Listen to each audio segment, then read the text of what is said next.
नमस्कार, जय हिंद सभी को। स्वागत है आप सभी का अधिगम मंत्रा पर। मैं विकास गुप्ता हाजिर हूँ आपके बीच एक नया वीडियो लेकर के, जहाँ पर हम डिस्कस कर रहे हैं यूपी टीजीटी पीजीटी कॉमर्स से रिलेटेड एक एक टॉपिक डिटेल वाइज जो एक्सपेक्टेड है आपके सिलेबस में और आपके एग्ज़ाम में, जहाँ से सीधा क्वेश्चन बन सकता है। दोस्तों, यहाँ हम जो कंटेंट लेकर के आ रहे हैं वो कंटेंट सिर्फ कोई बुकिश नहीं है, ठीक है। वो कोई ऐसा नहीं है कि बहुत उसको डाइवर्सिफिकेटेड किया हुआ है। पॉइंट टू पॉइंट चीज़ें हैं, एक एक पॉइंट बड़ा डिस्कस किया हुआ है जहाँ से सीधा क्वेश्चन पूछा गया है या वहाँ से क्वेश्चन बन सकता है। कोई एडिशनल इन्फॉर्मेशन नहीं है और ऐसा भी नहीं है कि आप जो चीज़ तैयार कर रहे हैं उसके बारे में आपको इन्फॉर्मेशन ना मिल पाए या उस चीज़ को आप ना समझ पाए। कुल मिलाकर के हमने क्या किया है, हमने एक ऐसा सेट तैयार किया है जहां आपको कंटेंट से रिलेटेड इंफॉर्मेशन भी अवेलेबल होगी और आपको वहां से क्या क्या पॉइंट्स से क्वेश्चन बन सकता है। सिर्फ बना ही नहीं है, वो तो शामिल है ही हैं, जो बने हैं, जो बन सकते हैं या जो हो सकती हैं चीज़ें, उन चीज़ों को भी या किन किन चीज़ों को हमें जानना चाहिए, क्या हमारे लिए नेसेसरी हो सकती हैं, इंपॉर्टेंट हो सकती हैं हमारे लिए या एग्जाम पॉइंट ऑफ व्यू के लिए, वो हर चीज़ हम यहाँ पर डिस्कस कर रहे हैं। तो अगर आप पहली बार चैनल के साथ जुड़े हैं तो आप पिछले के जितने भी वीडियोस हैं आप उन्हें देखिए, और अगर आप रेगुलर क्लासेस अटेंड कर रहे हैं तो आपने ये डिफरेंस देखा भी होगा कि हम केवल और केवल जो कंटेंट है, जो टॉपिक है, केवल और केवल हम वही डिस्कस करते हैं, और वो भी इस तरह से जो आपको क्लैरिटी भी दे और साथ में आपको नॉलेज भी स्केल करे। तो चलिए शुरू करते हैं आज का वीडियो। और आज हम पढ़ रहे हैं एडजस्टमेंट। क्या आज हम पढ़ेंगे? एडजस्टमेंट आज हम लोग पढ़ने वाले हैं।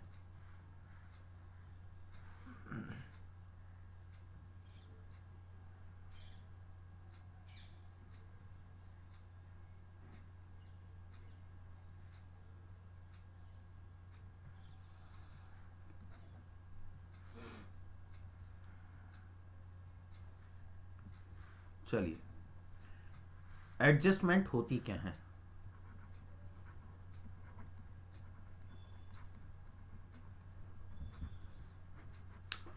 पहली बात सॉरी, ऐसे बहुत सारे हमारी ट्रांजैक्शंस होती हैं जिन्हें केवल और केवल हम end of the year he record करते हैं। कब रिकॉर्ड करते हैं? End of the year. जैसे डेप्रिसिएशन, इंटरेस्ट ऑन लोन और एटसेट्रा। दूसरा, ऐसी बहुत सारी ट्रांजैक्शन होती हैं जो हमें एडवांस रिसीव हो जाती हैं, मतलब नेक्स्ट ईयर से रिलेटेड, या जिनका पेमेंट हम नेक्स्ट ईयर करते हैं। तीसरा, ऐसी बहुत सारी ट्रांजैक्शंस होती हैं जो गलत हो जाती हैं या जिनको हम रेक्टिफाई करते हैं। ऐसी बहुत सारी ट्रांजैक्शंस होती हैं जो भूल जाते हैं। क्या हो जाते हैं? जो भूल जाते हैं। तो ऐसी सभी ट्रांजैक्शंस को रिकॉर्ड करने के लिए हम ट्रायल बैलेंस के बाद कुछ एडजस्टमेंट लिख देते हैं। क्या लिख देते हैं? एडजस्टमेंट, मतलब समायोजन। इनका बेसिक मोटिव क्या होता है? इनका मोटिव की अगर हम बात करें तो इनका मोटिव क्या है? इनका मोटिव है फेयर प्रेजेंटेशन। क्या? Fair presentation of financial statement. जो आपके वित्तीय लेखे हैं उनका शुद्ध रूप से प्रकट होना, ताकि हमें पता चल सके कि वास्तविक वित्तीय स्थिति क्या है। तो ये तो बात क्लियर हो गई होगी कि हम जो बुक्स ऑफ अकाउंट्स हैं वो हम क्यों प्रिपेयर करते हैं। अब इसके बाद हम कौन कौन सी एडजस्टमेंट प्रिपेयर करेंगे, हालांकि बहुत सारी आप जानते भी होंगे, बट फिर भी, जानते तो आप सभी कुछ हैं लेकिन फिर भी करना ज़रूरी है। चलिए शुरू करते हैं। पहली एडजस्टमेंट है हमारी क्लोजिंग स्टॉक। इसको कहते हैं अंतिम रहतिया। क्या कहा जाता है इसको? अंतिम रहतिया। अगर हम अंतिम रहतिया को देखें,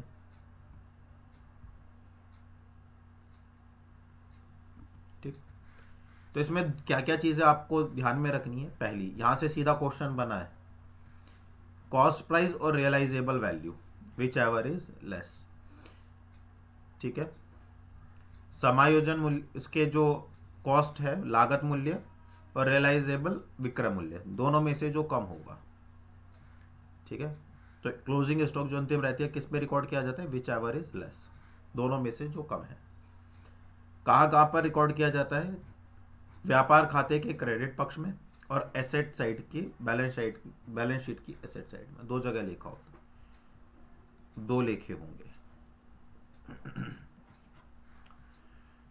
और अगर क्लोजिंग स्टॉक को ट्रायल बैलेंस तलपट में शो किया हुआ हो, देखिए ये जितने भी मैं यहाँ पर डिस्कस करूंगा ये सभी के सभी तलपट के बाद होंगे।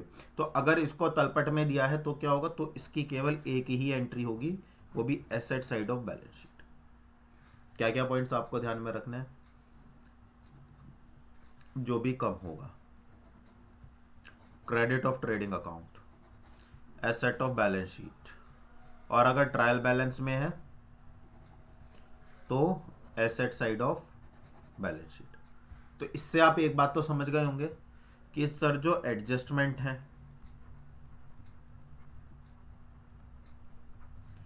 वो तो दो जगह जाएगा, एक और एक दो, और अगर वही सेम चीज ट्रायल बैलेंस में है तो वो केवल एक जगह जाएगी। अब ये आपकी समझदारी के ऊपर है कि कौन सी चीजें कहां पर जाएंगी। वैसे मैं डिस्कस करूंगा सर एक एक चीज। अच्छा, अगर आपसे पूछा जाए कि जो जर्नल है इसका वो क्या होगा, जैसे क्लोजिंग का स्टॉक है तो क्लोजिंग स्टॉक में क्रेडिट होने वाली साइड कौन सी होगी? क्रेडिट में कौन सा अकाउंट लिखा जाएगा? ट्रेडिंग अकाउंट, व्यापार खाता। डेबिट में कौन सा लिखा जाएगा? Closing account. तो closing stock account debit to trading account, क्योंकि ये हमारे लिए संपत्ति है तो इसलिए इसको हम डेबिट कर रहे हैं। और किसके अगेंस्ट लिखा जा रहा है? ये ट्रेडिंग अकाउंट के अगेंस्ट लिखा जा रहा है, तो इसलिए इसको ट्रेडिंग अकाउंट को क्रेडिट कर रहे हैं। क्लियर है वाली बात? आइए आगे बढ़ते हैं। दूसरा है आउटस्टैंडिंग ड्यू और अनपेड, देना बाकी। आपने किसी सुविधा या किसी सर्विस का लाभ तो ले लिया लेकिन आपने उसका पेमेंट नहीं किया, तो वो क्या हो गया? आउटस्टैंडिंग हो गया। जैसे सपोज कीजिए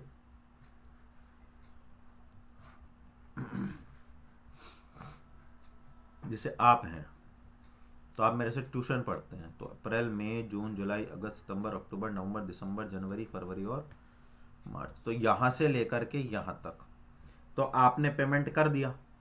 लेकिन ये जो 3 महीने थे, इन 3 महीने के 1200 रुपये आपने मुझे अभी तक नहीं दिए।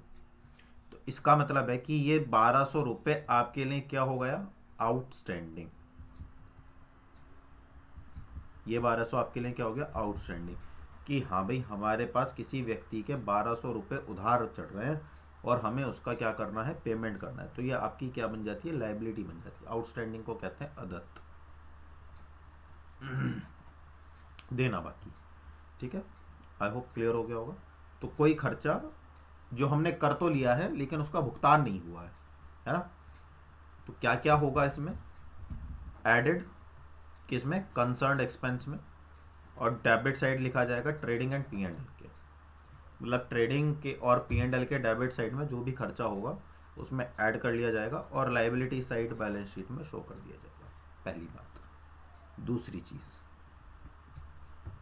In case outstanding expenses mentioned inside the trial balance, और अगर आउटस्टैंडिंग ट्रायल बैलेंस में दिया हुआ हो तो ये केवल एक ही पक्ष में जाएगा, liability side of balance sheet.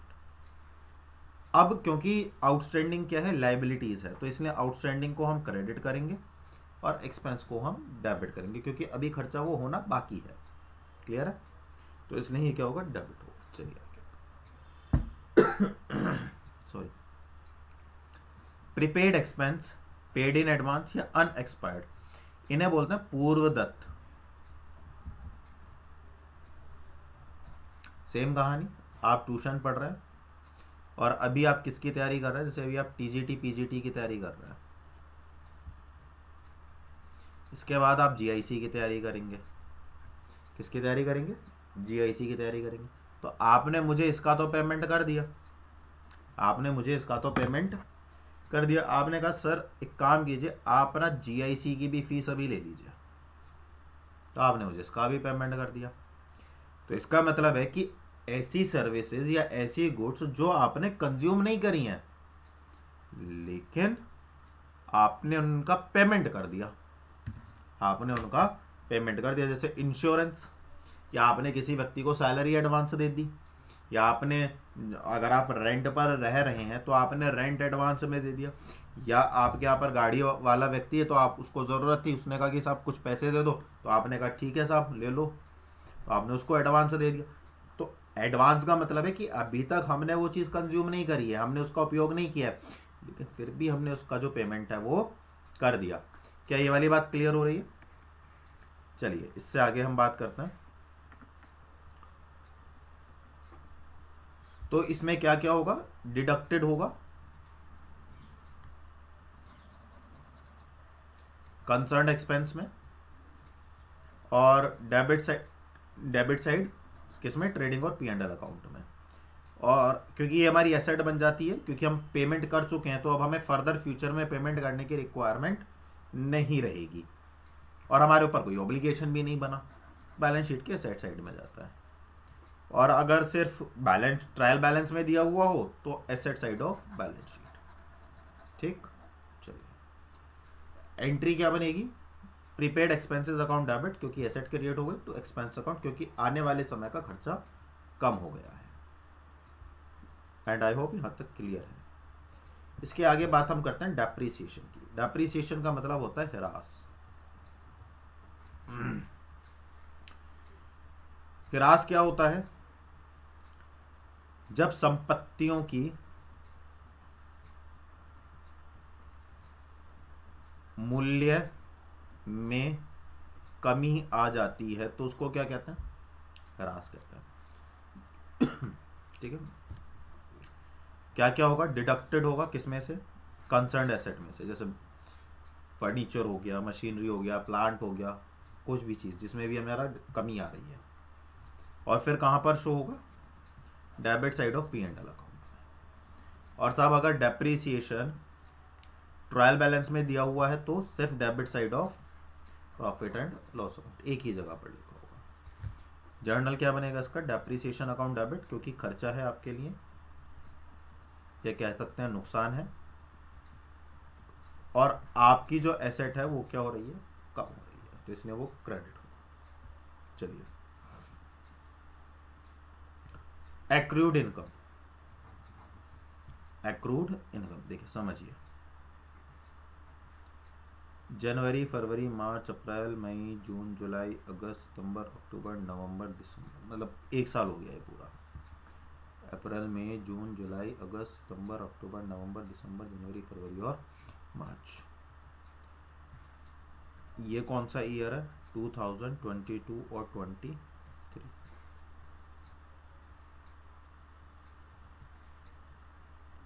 यहाँ ठीक, इसके आगे ये कौन सा ईयर स्टार्ट हुआ, 2023 और 24। ठीक है, मैंने आपको टीजीटी में ट्यूशन पढ़ाया, टीजीटी पीजीटी में, तो आपने 9 मंथ का पेमेंट कर दिया, लेकिन आपने इन 3 महीने का पेमेंट नहीं किया। तो इसका मतलब ये है कि मुझे 3 महीने की इनकम रिसीव नहीं हुई है। तो मैंने तो आपको मार्च तक पढ़ाया है, तो अगर मैंने आपको मार्च तक पढ़ाया है तो कायदा ये कहता है कि इस समय की जो फीस है, ये वाला जो ड्यूरेशन है, 1 महीना 2 महीना और 3 महीना, इस महीने की पेमेंट मुझे इसी साल हो जानी चाहिए, लेकिन वो नहीं हुई। तो इसका मतलब क्या है कि आपने उसको अर्न तो कर लिया, लेकिन आपने अभी तक उसको रिसीव नहीं किया है। तो अगर आपने उसको रिसीव नहीं किया तो किसका पैसा है, वो मेरा पैसा है। तो इसका मतलब है कि आज नहीं तो कल मैं भविष्य में उसको रिसीव कर ही लूँगा। तो ये मेरी क्या बन गई, एसेट बन गई। क्या बन गई ये मेरी एसेट बन गई, है ना। एक सेकंड दीजिए।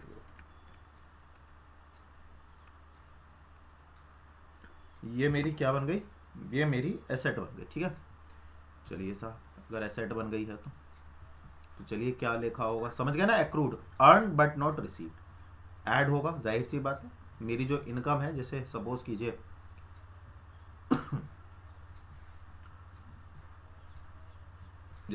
कीजिए मुझे 9,000 रुपये मिले, 3,000 और मिलने बाकी हैं, तो पूरी साल में मुझे कितने रुपए मिलते हैं, 12,000। तो 9,000 में मैं क्या कर दूंगा, ऐड कर दूंगा, किसमें, credit side of P&L account.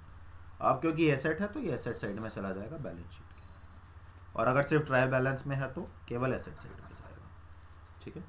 देखिए, अगर कोई खर्चा या इनकम है तो वो अगर आपके ट्रायल बैलेंस में दे रखी है तो वो या तो एसेट में जाएगी या लाइबिलिटीज़ में जाएगी। और अगर कोई ऐसी ट्रांजैक्शन है, कोई ऐसी एडजस्टमेंट है जो आपकी बैलेंस शीट से रिलेटेड है, तो वो आपको, जैसे डेप्रिसिएशन है तो डेप्रिसिएशन डेसेट में से माइनस होता है और फिर वो किस में शो होता है, P&L के डेबिट साइड में। तो अगर ये सिर्फ ट्रायल बैलेंस में दिया हुआ है, एडजस्टमेंट में नहीं दिया हुआ है, तो उसको क्या लिखेंगे हम, ट्रायल बैलेंस में लिखेंगे, ठीक है। तो ये पॉइंट है, ये ध्यान रखने वाली बात है, ठीक है। एंट्री क्या बनेगी साहब, accrued income account debit to income account, क्योंकि इनकम प्राप्त होनी है तो इनकम क्रेडिट होगा, और एक्रूड क्या बन गया, मेरी एसेट, तो ये क्या होगा, मेरा डेबिट होगा। इसके बाद आता है अनअर्न्ड। अनअर्न्ड का मतलब होता है रिसीव्ड इन एडवांस। जैसे यहीं पर अगर हम समझें तो ये जो आपने मुझे 12,000 का तो पेमेंट कर ही दिया, साथ में मुझे आपकी GIC वाली फीस भी रिसीव हो गई, तो मुझे ये क्या हो गया, एडवांस में मिल गया। ये मुझे क्या हो गया, एडवांस में मिल गए, कितने रुपए, 5,000 रुपये। तो इस साल मुझे टोटल कितने रुपए मिल गए, 17,000, जिसमें से 5,000 किसके हैं, नेक्स्ट ईयर के हैं, तो वो क्या कर दूंगा मैं, माइनस कर दूंगा। आइए, बड़ी लॉजिकल चीज़ है, अगर एक बार आप समझ गए तो हो जाएगा। एक सजेशन दूं, ये जितनी भी एडजस्टमेंट है ये आप कर तो रहे हैं, आप एक बार 11th क्लास की ना कोई सी भी बुक को, 11th क्लास की जो फाइनेंशियल स्टेटमेंट्स है ना विद एडजस्टमेंट वाले, 11th क्लास CBSE की बात कर रहा हूँ मैं, बाकी यूपी बोर्ड में भी अगर आपके जो है समायोजन के साथ अंतिम लेखे जो हैं, जो हिंदी मीडियम वाले हैं, अगर आप उनके 2-4 न्यूमेरिकल कर लो ना इनसे related, adjustment with financial statement with adjustment, कि आपको सारी क्लियर हो जाएगी। 1-2 क्वेश्चन कर लो, ठीक है। ऐसे तो आप करेंगे, याद करा भूल गए, याद करा भूल गए, रिवाइज करा रट गई, पर अगर आप इनके क्वेश्चन समझ करके करोगे तो एक तो आपको ये पता चल जाएगा कि कौन सा आइटम कहाँ जाता है, ट्रेडिंग अकाउंट का कौन सा आइटम है, डेबिट का कौन सा आइटम है, क्रेडिट का कौन सा आइटम है, लिखा कैसे जाएगा, मैच कैसे होगा, ग्रॉस प्रॉफिट कैसे मिलेगा। अब जैसे हमने उसमें पढ़े थे फाइनेंशियल स्टेटमेंट्स में कल, तो उसमें क्या था, COGS का फॉर्मूला क्या है, opening plus purchase plus close, है ना, डायरेक्ट एक्सपेंस माइनस, तो आपको पता तो है, लेकिन ये होता कैसे है, जब आप न्यूमेरिकल करोगे ना तो उससे आपको बिल्कुल क्लियर हो जाएगा कि ये होती कैसे हैं चीज़ें। ज़्यादा नहीं, 2 या 3 कर लो, सफिशेंट है, एक पैटर्न सामने आ जाएगा। और जब ये पैटर्न सामने आ गया ना आपके, और आपकी नज़रों से निकल गया, तो यकीन मानिए इससे रिलेटेड कोई भी क्वेश्चन हो आ जाए, कोई भी क्वेश्चन आ जाए, आप मात नहीं खा सकते। बाकी तो ये चल ही रहा है ना, हालांकि आता नहीं है, लेकिन ये प्रैक्टिस के लिए। देखिए, समय बहुत है, डेट्स आई नहीं है, परीक्षाओं की तैयारी के लिए पर्याप्त समय है, 2-3 महीने तो मान करके चलो, और पता भी नहीं है। अपनी तैयारी ऐसी मजबूत कर लो कि बस नंबर आ जाए, ठीक है ना। फिर उसके बाद तो बहाने ही रह जाते हैं कि ये नहीं हुआ, वो नहीं हुआ, सरकार ने कम नौकरी है, सरकार को तो जितनी ज़रूरत है उसने निकाल दी। अब हमारा काम है कि अगर वो एक भी आती तो वो भी एक हमें अपने हिस्से करनी है, कैसे करनी, हमारा काम है। चलिए, deducted from the concerned income, जो भी इनकम होगी उसमें से माइनस कर देंगे, जो मैंने भी आपको बताया भी था कि साहब 17,000 मुझे मिले हैं, 12,000 इस साल के, 5,000 अगली साल के, तो 5,000 क्या कर दूंगा मैं, माइनस कर दूंगा, और ये मेरी लायबिलिटी बन जाती है। क्या बन जाती है मेरी लायबिलिटी, किसमें, बैलेंस शीट में। चलिए, if stated inside the trial balance, अगर ये ट्रायल बैलेंस में लिखा हुआ है तो जाहिर सी बात है, अब आप समझ गए होंगे, लायबिलिटी साइड में जाएगा केवल, ठीक है ना। अब ये कब मिलेगा आपको, अगर ट्रायल बैलेंस में भी दिया हो। अब आप समझ गए होंगे क्या चीज़ ट्रायल बैलेंस में अगर गिवन होगी तो कहाँ जाएगी। कॉन्सेप्चुअल और लॉजिकल चीज़ें हैं बड़ी। इनकम अकाउंट डेबिट, क्योंकि इनकम कम हो गई है हमारी, नेक्स्ट ईयर हमें इनकम नहीं होगी अब उससे रिलेटेड। दूसरा क्या है, लायबिलिटी क्रिएट हो गई है एडवांस के रूप में। कई बार ये अनएक्रूड के नाम से भी आ जाता है। किस नाम से आ जाता है, अनएक्रूड या रिसीव्ड इन एडवांस। तो परेशान मत होइएगा, इसको हिंदी में उपार्जित बोलते हैं, अनुपार्जित, सॉरी क्या बोलते हैं, अनुपार्जित। और एक्रूड को बोलते हैं उपार्जित। माफ कीजिएगा मैं लिखना भूल गया, अनुपार्जित। ये उपार्जित आए और ये अनुपार्जित आए। चलिए, इंटरेस्ट ऑन कैपिटल, देखिए समझिए, पहले कोई व्यापारी है और ये उसका व्यापार है। इस व्यापारी ने इस व्यापार में कैपिटल लगाई, पूंजी। अब ये इसके बदले, अपनी पूंजी के बदले क्या एक्सपेक्ट करता है, इंटरेस्ट। तो आप कौन है, अकाउंटेंट है। आप कौन है, अकाउंटेंट है। अब जब आप अकाउंटेंट हैं तो इसका मतलब ये है कि आप किसका लेखा कर रहे हैं, इसका के इसका। जाहिर सी बात है आप तो फर्म के अकाउंटेंट हैं।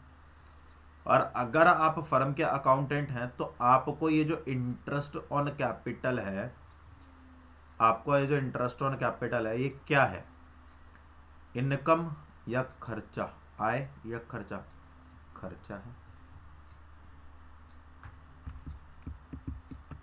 क्या है, खर्चा है। तो खर्चे को क्या करते हैं साहब, डेबिट करते हैं। किसका, कैपिटल। अब कैपिटल क्यों है ये भी समझिए। ये जो इंटरेस्ट है ये व्यापार के लिए तो खर्चा है, लेकिन ये किसके पास जाएगा, सर ऑनर के पास। तो ऑनर इसका क्या करेगा, सर ये ऑनर वापस इसे बिजनेस में डाल देगा। तो बिजनेस को क्या मिल गया, कैपिटल मिल गया। किसके फॉर्म में, इंटरेस्ट ऑन कैपिटल के फॉर्म। ये ट्रांजैक्शन। अब ये होता क्या है इसमें वो देख लीजिए। कैपिटल में एडेड होगा और पी एंड एल के डेबिट साइड में लिख दिया जाएगा। क्लियर है। चलिए, इसके बाद बात करते हैं इंटरेस्ट ऑन ड्राइंग की। ऐसे ही इंटरेस्ट ऑन ड्राइंग काम करता है। जब कोई व्यापारी व्यापार से अपने व्यक्तिगत खर्चों के लिए पैसा निकाल लेता है तो व्यापारी को उस व्यापार को इंटरेस्ट पे करना पड़ता है, आहरण पर ब्याज।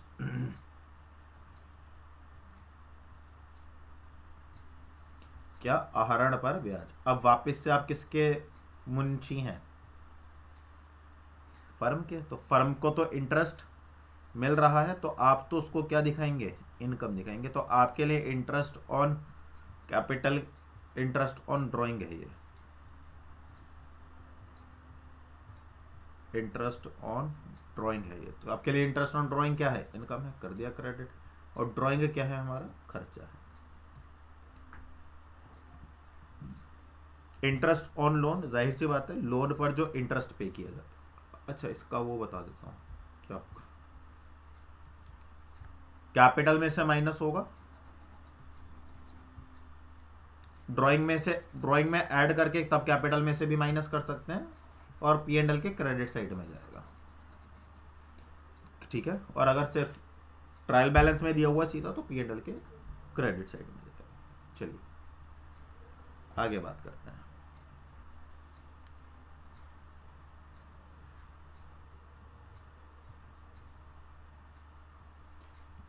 Interest on loan.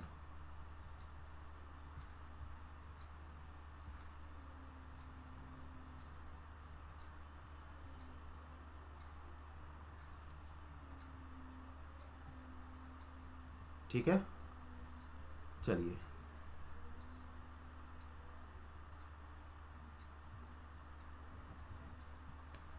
Interest on loan.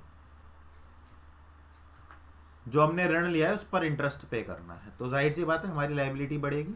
तो जब हमारी लायबिलिटी बढ़ेगी तो उसको हम ऐड कर देंगे लोन अकाउंट में और लायबिलिटी साइड में, और कहाँ पर शो कर दिया जाएगा, क्योंकि खर्चा है तो डेबिट साइड में। सीधी सीधी सी बात है, इसमें तो कुछ रॉकेट साइंस सही नहीं। और क्या लगेगा, ऋण पर ब्याज खाता ऋणी क्योंकि खर्चा है, और आउटस्टैंडिंग इंटरेस्ट क्योंकि लायबिलिटी है, देना बाकी है। ठीक है, इंटरेस्ट हमेशा क्या होता है, देना बाकी होता है। देखिए ये कुछ ट्रांजैक्शन है, इसको समझना जरूरी है। Bad dept, provision for bad debt, doubtful dept, provision for discount on debtor, तीनों अलग अलग टर्म है। ट्रीटमेंट कैसे होता है, सबसे पहले डेटार, जैसे सपोज कीजिए आपके डेटार है 50,000 के, उस पर बैड डेप्ट लगा 5,000, तो अब आपके पास कितने आ गए, 45,000। अब आपने कहा कि आप 10% डेटार को क्या करेंगे, क्रिएट करेंगे, मतलब 10% प्रोविजन आप क्रिएट करेंगे। इसका मतलब क्या है कि आपको अभी अपेक्षा है, मतलब आप अभी भी ये सोचे हुए हैं कि अभी और 10% के जो डेटार हैं, क्या 10% के जो डेटार हैं अभी उनसे भी पेमेंट नहीं आएगा। तो 10% आपने क्रिएट करा, जैसे सपोज करो @10%, कितना आ गया 4500, कितना बचा 40,500, 40,500। तो 40,500 का मतलब क्या है, 40,500 आ गया। अब आपने कहा यार 40,500 को अगर मैं 2% का डिस्काउंट दे दूं, समझ लो 2% का डिस्काउंट दे दूं तो मेरे को जल्दी से पेमेंट मिल जाएगा। तो 40,500 का 2% कितना होता है, 810, 810। तो इसका मतलब ये है कि अगर आप इन्हें 2% का डिस्काउंट और देते हैं तो आपको कितना अमाउंट मिलेगा, 39,690, 39,690। अब देखो आपके डेटार कितने कितने 50,000। अल्टीमेटली आपको एक्सपेक्टेशन कितना है कि कितना डेटार आपको मिलेगा, कितना पैसा आपको मिलेगा, 39,690। बोलो कितना मिलने की उम्मीद है, 39,690। तो मुझे एक बात बताओ, आपकी एसेट बढ़ रही है या कम हो रही है, कम हो रही है। क्लियर है वाली बात, पहली चीज। दूसरी बात, तो कम हो रही है तो आपके लिए क्या खर्चा। अब आ जाओ आगे। सिमिलरली आपको पुराने बेड डेप्ट दिए हुए हैं 1,000 के, नए कितने के हुए 5,000 के, तो टोटल बेड डेप्ट कितने के हो गए 6,000 के। उन 6,000 में आपने प्रोविजन कितने का क्रिएट किया है साहब, आपने प्रोविजन क्रिएट किया है 4500 का। कितने का क्रिएट किया है 4500 का। और अब आपका कितना नुकसान हो गया 10,500। कितने का हो गया 10,500। उसमें से आपने 810 का डिस्काउंट दे दिया, तो अब कितना हो गया 11,310। कुल नुकसान कितने का हो 11,310। एक तरीका तो ये है। और यहाँ पर आपने एक प्रोविजन क्रिएट किया हुआ था, पुराना प्रोविजन सपोज करो 590 का, तो वो एज इट इज रहेगा। एक तरीका तो ये है। दूसरा तरीका क्या है, दूसरा तरीका क्या है, दूसरा तरीका ये है कि आपके 1,000 के डेटार थे, बेड डेप्ट थे पुराने, 5,000 के आपने और क्रिएट कर लिए, तो टोटल आपके बेड डेप्ट कितने के हो गए साहब 6,000 के। प्रोविजन कितने का दिया हुआ है यहाँ पर 590 का। कितने का दिया हुआ है 590 का। अब आपका प्रोविजन यहाँ पर कितने का बन रहा है 4500 का। कितने का बन रहा है 4500 का। तो आप इस 4500 में से ये जो 590 हैं इन्हें यहाँ से हटा करके यहाँ से माइनस कर दोगे, तो आपके पास कितने बचेंगे, बोलो आपके पास कितने बचेंगे 3910। कितने बचेंगे 3910, और डिस्काउंट कितने का जा रहा है 810। तो आप इस तरह से भी करना है। तो ये दोनों ही तरीके हैं, और दोनों ही तरीके से जो इनकी एंट्री है वो की जाती है। तो एंट्री तो सिमिलर तरीके से की जाती है, बस प्रेजेंटेशन का तरीका ना थोड़ा सा अलग होता है। तो आपको डिस्क्रिप्टिव में तो जानना नहीं है, आपसे तो सीधा सीधा पूछेगा कि इसका इम्पैक्ट क्या पड़ेगा। तो बैड डेप्ट में क्या होगा, ऐड हो जाती हैं ये चीज़ें, और प्रॉफिट एंड लॉस के किस साइड जाती हैं, ये डेबिट साइड जाती है। प्रॉफिट एंड लॉस के किस साइड जाती हैं, डेबिट साइड जाती है। और अगर पुराना प्रोविजन है तो वो किस में एडजस्ट हो जाता है, इसमें एडजस्ट हो जाता है। क्लियर है ये वाली बात। अब इसकी जर्नल देखो, अगर बैड डेप्ट क्रिएट कर रहे हो तो बैड डेप्ट account debit to debtor. Bad डेप्ट का मतलब होता है अशोध्य ऋण। कहेंगे बच्चे सर हिंदी में नहीं पढ़ाते। डेटार बताने की जरूरत है क्या, देनदार। Profit and loss account debit to provision for अशोध्य ऋण के लिए संचय। अशोध्य ऋण के लिए संचय। Profit and loss account debit to provision for discount on debtor. ठीक है। देनदारों पर छूट के लिए संचय। देनदारों पर छूट के लिए संचय। क्लियर कहानी। तो आई होप ये आपको ट्रांजैक्शन क्लियर हो गया होगा। मैंने आपको क्यों सजेस्ट किया था कि आप एक बार अपना जो है न्यूमेरिकल क्वेश्चन कर लो। मैंने आपको इसलिए सजेस्ट किया था ताकि ये जो पूरा फंडामेंटल है ना, ये जो पूरी टेक्निक्स हैं, ये सारी की सारी आपकी बिल्कुल क्लियर होते हैं। तो करना ज़रूर, बड़ा मज़ा आएगा और कॉन्सेप्ट क्लियरेशन होगा, बिल्कुल क्लियर हो जाएगा। चलिए, एब नॉर्मल लॉस, असामान्य हानि। अब कोई चाहता थोड़ी है कि हमारे व्यापार में हानि हो जाए, फिर भी हो जाती है। क्या होगा इसका इम्पैक्ट, क्या बढ़ेगा साहब, जो टोटल अमाउंट है लॉस की उसको हम परचेज में से क्या कर देंगे, माइनस कर देंगे, पहली बात। दूसरा क्या है, अगर हमने इंश्योरेंस कराया तो कुछ ना कुछ अमाउंट रिकवर होगा, और जो अमाउंट रिकवर होगा उसको हम कहाँ लिखा देंगे, डेबिट साइड में दिखा देंगे कि इतना अमाउंट हमारा क्या हो गया, रिकवर हो गया। ठीक है ना। और फिर क्या होगा, amount recover, sorry amount not recover, amount not recover है ये। अगर जो अमाउंट रिकवर नहीं होगा उसको डेबिट साइड किसके, प्रॉफिट एंड लॉस अकाउंट के, लाभ हानि खाते के डेबिट पक्ष में दिखा देंगे। और अगर जो पैसा रिकवर होगा उसको कहाँ दिखा देंगे, एसेट साइड में। जैसे सपोज करो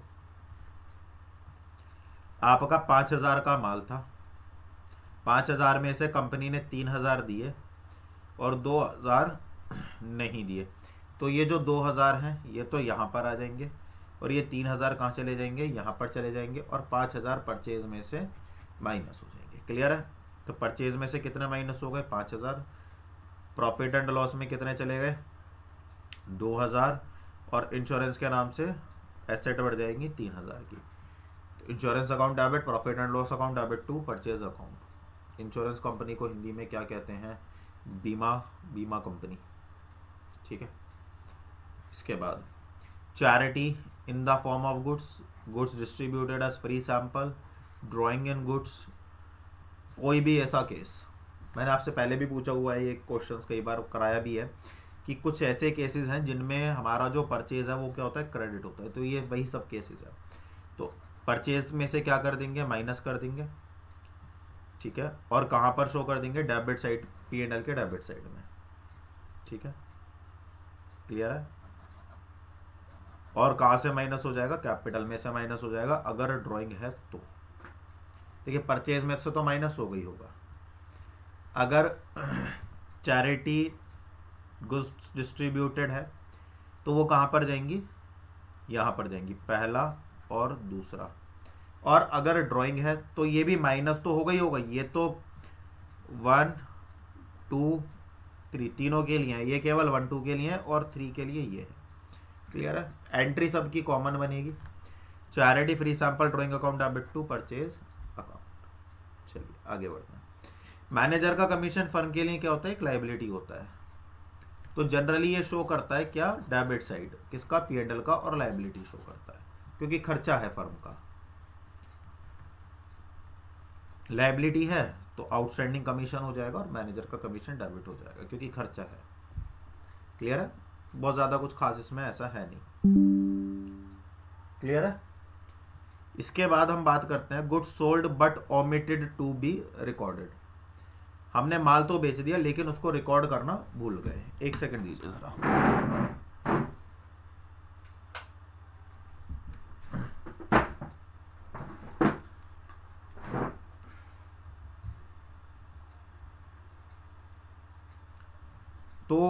क्या हुआ है,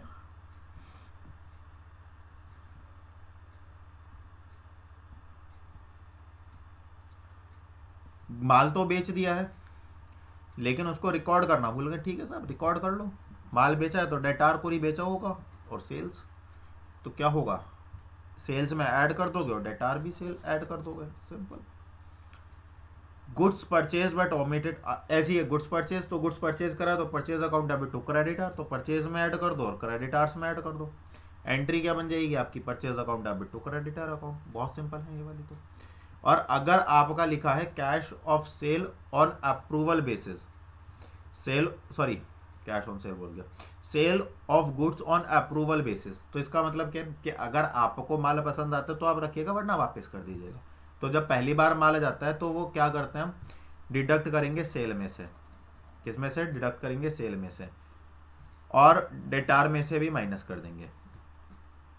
ठीक है, add to closing stock and assets as well. ठीक है, अगर माल वापस आया तो माल वापस आया मतलब आपका सेल्स कम हो गया, तो सेल्स में से माइनस कर दोगे, क्योंकि सेल भी तो कम करना है। जैसे सपोज करो आपने 50,000 का माल,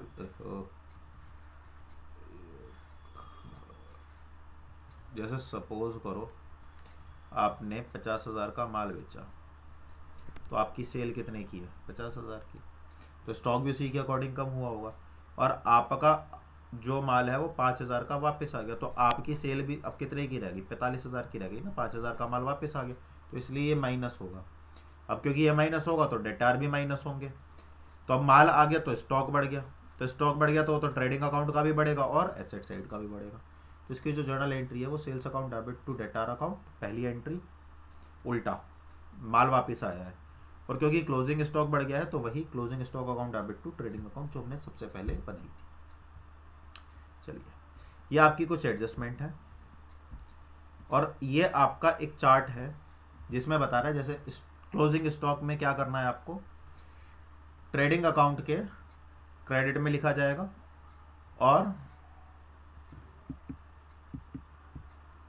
ट्रेडिंग अकाउंट के क्रेडिट में लिखा जाएगा और बैलेंस शीट की एसेट्स में लिखा जाएगा। 3 अकाउंट बनाए, ट्रेडिंग, प्रॉफिट एंड लॉस और बैलेंस शीट।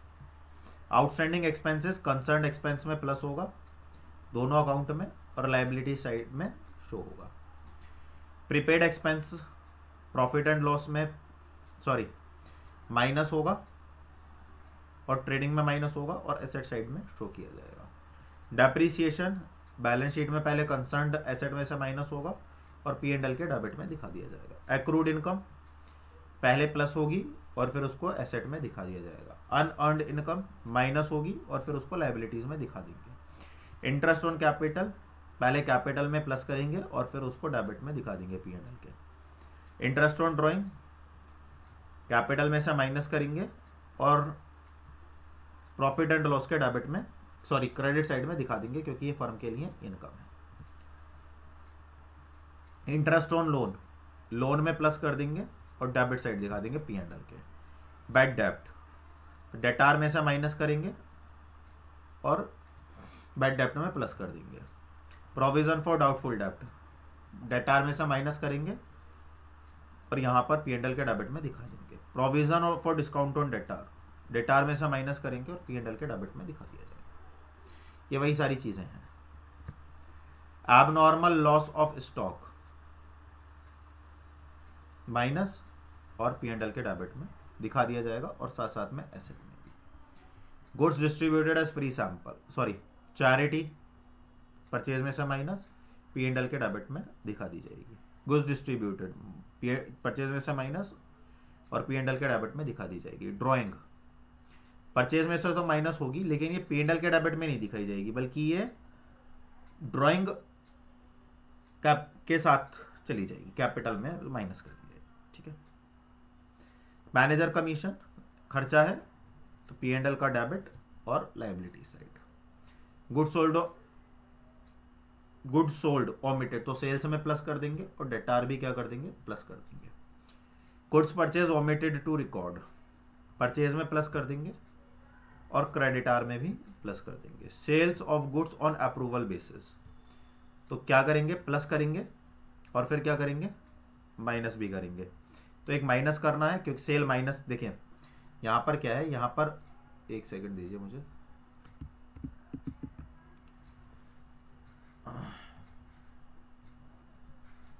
इसको मैं बता देता हूँ। माइनस जो होगा वो क्या होगा, सेल, प्लस क्या होगा, क्लोजिंग स्टॉक, ये ध्यान में रखें। सिमिलरली यहाँ पर माइनस क्या होगा, डेटार, और प्लस क्या होगा, क्लोजिंग स्टॉक। तो ये ही हमारी सारी चीज़ें हैं, और बाकी नीचे वही चीज़ें हैं जो मैंने आपको डिटेल्ड में बताई थी। तो ये आपका इस तरह से एडजस्टमेंट ऑफ कैपिटल का जो टॉपिक है वो क्लियर होता है। कल हम शुरू करेंगे एक अपना नया लेक्चर, जहाँ पर हम डिस्कस करेंगे अपने जो यूपी टीजीटी पीजीटी का सिलेबस है उससे रिलेटेड आगे का जो भी टॉपिक है वो हम डिस्कस करेंगे। शायद पार्टनरशिप है तो पार्टनरशिप हम लोग सीखेंगे। तब तक आप जो चैनल है उसको सब्सक्राइब कर दीजिए, वीडियो को लाइक कर दीजिए। और हाँ, एक चीज़, अगर आपको लगता है कि कोई ऐसी इंफॉर्मेशन है या कोई ऐसी इम्पोर्टेंट पॉइंट है जो शो करना चाहिए लेकिन वो रह गया है, तो आप सभी से रिक्वेस्ट है कि आप चाहें तो कमेंट बॉक्स में, और आप चाहें तो मेल के थ्रू वो सारी इंफॉर्मेशन हमें प्रोवाइड कर सकते हैं। ठीक है, तो हमें इंतज़ार रहेगा आपके मेल का। और दूसरी बात, हमें ये बताइए कि आपको ये वीडियो कैसा लगा और आपने क्या कुछ नया इस वीडियो से सीखा। एक चीज़ और हमें ये जाननी है कि जो आपको कंटेंट कराया जा रहा है वो कितना रिलेवेंट है आपके एग्जाम पॉइंट ऑफ व्यू से। तो मिलेंगे हम एक नई वीडियो के साथ, तब तक चैनल के साथ बने रहिए, अधिगम मंत्रा के साथ बने रहिए। ये एक बड़ी प्यारी फैमिली है जहाँ पर हमारा जो बेसिक मोटिव है वो एजुकेशन और नॉलेज को स्केल करना है। तो दोस्तों कल मिलेंगे एक नई वीडियो के साथ, तब तक अपना ख्याल रखिए, खुश रहिए, पढ़ते रहिए, चैनल को ज़्यादा से ज़्यादा शेयर कीजिए। नमस्कार, जय हिंद।